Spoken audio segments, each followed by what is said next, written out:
In fact, there was a lesson I want to give you, which I'm sure like a lot of people will disagree with, but I really think this will help you in your future relationships with women. No matter how close you get to a woman, married with children, been together for 70 years, always expect that only 95% of her can be on your side and can like you. 5% of a woman, or whatever percentage, but I just say 5, in a woman is always looking out for your mistakes and your inadequacies and your failures and setbacks. Basically, there will always be a small part, no matter how much she says she loves you, inside of a woman where she's subconsciously evaluating you and she's almost hoping to see signs that you've become more like a beta little bitch Jeffrey, that then she might even consider not being with you. Even if you're in such a cute, wholesome relationship, she can never 100% commit, because it's like it's a woman's survival instinct to make sure she constantly analyzes her man to make sure that he is like this strong man who has great genes and is strong and fit and can provide. And we as men really know this. If you've woken up from a lot of the bullshit conditioning that a lot of men have been through, when I said that little figure,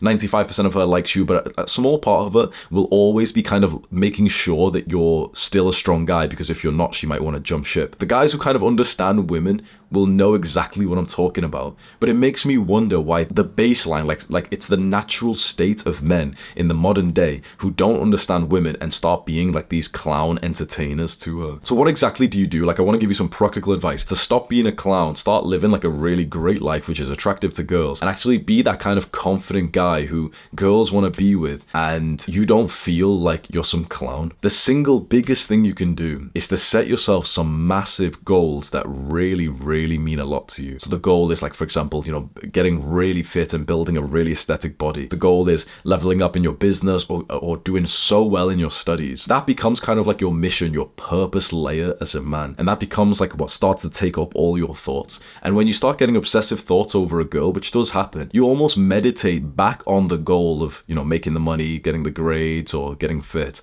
And you just keep bringing your mind back there to keep generating more thoughts and ideas on how to improve even further. Then when you start spending time with girls, you'll notice you actually act like a lot less of a pussy when you've got really big goals, because you have like this extra level of respect for yourself. So you stop bending over backwards for them. You stop doing things that you didn't really want to do just to kind of hang out with the girl. You start having that level of self-respect where you stop focusing just on her entertainment and rather a bit more of yourself. You start telling jokes not just to make her laugh, but to make yourself laugh. Setting big goals, aligning your life to it, and then really grinding hard to achieve those goals is the way that you start to get self-love and self-respect.